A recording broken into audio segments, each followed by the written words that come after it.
पाकिस्तान हमेशा जिंदाबाद। ये कहानी है एक ऐसे लड़के की जो एक आम पाकिस्तानी घर में पैदा हुआ, जिसके वालिद उस्ताद भी थे और इमाम मस्जिद भी थे, और जिस लड़के ने अपनी मेहनत, नज़्म ज़ब्त और अकीदे की ताकत से पाकिस्तान की फ़ौज के सबसे बड़े ओहदे तक का सफ़र तय किया। और ये कहानी है सैयद आसम मुनीर साहब की। सन 1960 की दिहाई के आखिर में पाकिस्तान के शहर रावलपिंडी में एक बच्चे ने आँख खोली। ये बच्चा आगे चलकर पाकिस्तान की फ़ौज का सिपा सिलार बनेगा, ये किसी ने सोचा भी ना था, मगर उस वक़्त ये एक आम घराने का एक हिस्सा थे। आसम मुनीर के वालिद सैयद सरवर मुनीर शाह एक स्कूल के उस्ताद और साथ ही एक मस्जिद के इमाम भी थे। घर का माहौल दीनी भी था और तालीमी भी। इस घर की सबसे बड़ी खूबसूरती इसकी सादगी थी।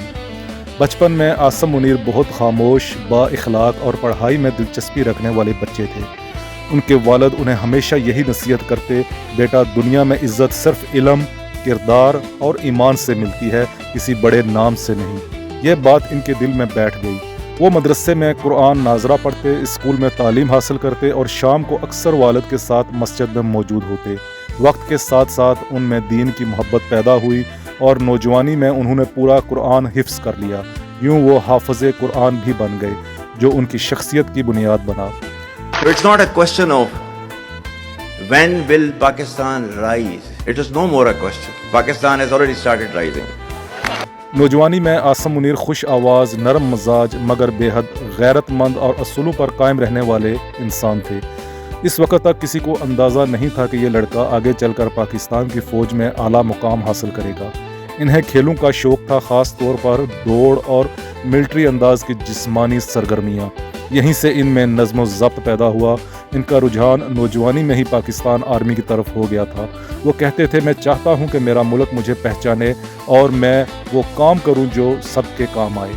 आसिम मुनीर ने पाकिस्तान आर्मी में दाखिला हासिल करने का फ़ैसला किया। ज़्यादातर लोग काकोल के ज़रिए फ़ौज में आते हैं, मगर वो ऑफिसर ट्रेनिंग स्कूल मंगला के ज़रिए आए। यहाँ से उनकी असल मेहनत और कुर्बानियों का सफ़र शुरू हुआ। फ़ौजी तरबियत बहुत सख्त होती है। सुबह से रात तक मशक़ें, दौड़ें, जिस्मानी जांच, ज़हनी आजमाइशें और हर लम्हा नज़्म ज़ब्त। मगर आसम मुनीर ने ना सिर्फ ये तरबियत बर्दाश्त की, बल्कि अपनी पूरी बेच में सब पर सबकत ले गए। नतीजा ये हुआ कि इन्हें स्वॉर्ड ऑफ ऑनर मिला।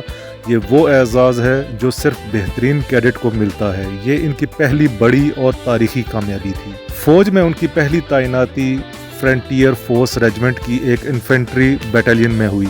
ये वो मकाम है जहां जवान दुश्मन के सामने हर वक्त खड़े होते हैं, जहां मौसम, पहाड़, बर्फ़, गर्मी, हर चीज़ एक इम्तिहान होता है।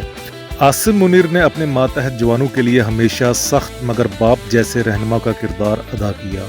वो असूलों वाले ऑफिसर थे। उनकी पहचान ये बनती गई कि ज़ाब्ता कभी नहीं तोड़ते, झूठ कभी नहीं बोलते और हक बात सामने रख देते। वो डेरा जान के पानी छोड़ देता है, हमारी ज़मीनों की धरती के लिए सेंड मैसेज टू दैट डेरा कि पानी तुम्हारा पहुंच जाएगा कहीं और। नहीं छोड़ेगा, अभी नहीं छोड़ेगा, अभी उसकी ज़मीन की तरफ पानी डाल देगा। ठीक है।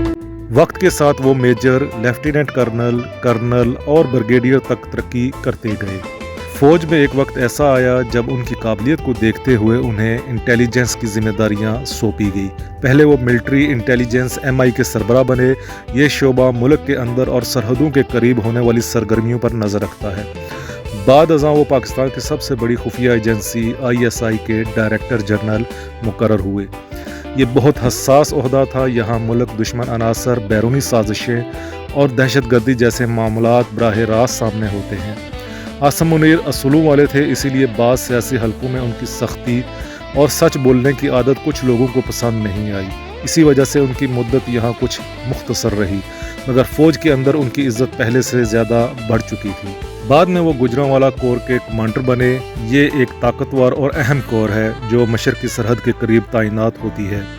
यहाँ आसम मुनीर ने फ़ौजी तैयारियाँ, जवानों की तरबियत और सरहदी निगरानी इंतहाई मजबूत अंदाज में अंजाम दी।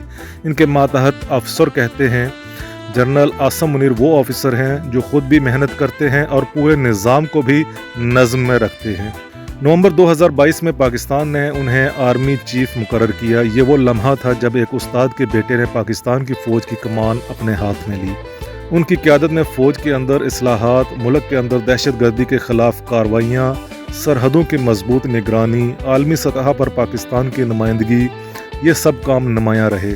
ان کی پہچان ایک ایسے سپہ سالار کی ہے جو کم بولتا ہے، اصولوں پر چلتا ہے، دین سے وابستگی رکھتا ہے اور سب سے بڑھ کر اپنے ملک کے مفاد کو مقدم رکھتا ہے۔ جب بھی دشمن نے میلی نگاہ سے پاکستان کی طرف دیکھا تو سید عاصم منیر صاحب نے اس کا شدید رد عمل دیا، اور مئی میں جو پاکستان اور بھارت کی جنگ ہوئی اس میں بھی بھارت کے دانت کھٹے کیے اور ان کے 6 سے 7 جہاز زمین پر مار گرائے، جن میں رفال بھی شامل ہیں جو کہ فرانس کی کمپنی کے بہترین شاہکار تھے، اور پاکستان کی آرمی نے جنرل سید عاصم منیر کی قیادت میں ہندوستان کے چھکے چھڑا دیے، اور اس کے بعد سے اب تک دشمن کی ہمت نہیں ہو سکی کہ وہ دوبارہ پاکستان پر حملہ کر سکے۔ یہی نشانی ہوتی ہے ایک دلیر نڈر فوجی کی، جو اپنے ملک کے لیے اپنی جان بھی قربان کرنے سے گریز نہیں کرتا، اور یہ سب ہمت اور طاقت جنرل عاصم منیر میں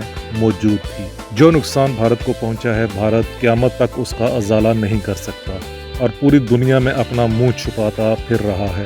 ڈونلڈ ٹرمپ بھی اس سے پہلے متعدد بار کہہ چکے ہیں کہ پاکستان نے بھارت کے 7 طیارے گرائے ہیں، جو کہ انڈیا کے لیے بہت زیادہ شرمندگی کا باعث ہے۔